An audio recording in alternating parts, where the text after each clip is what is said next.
Want to know why some Fiverr sellers get all the orders while you're stuck refreshing your page like it's 1999?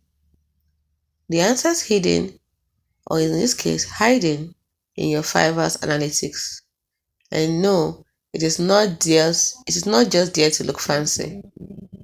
Today I'll show you how to crack the code. Stop guessing and start growing. Let's go. Tip 1. The Impressions tab. This is how many eyeballs see your gig. If this number is lower than your motivation on a Monday, you've got work to do. Step 2. Clicks. That's buyers actually checking you out. If they are clicking but not buying, your gig might be catfishing them.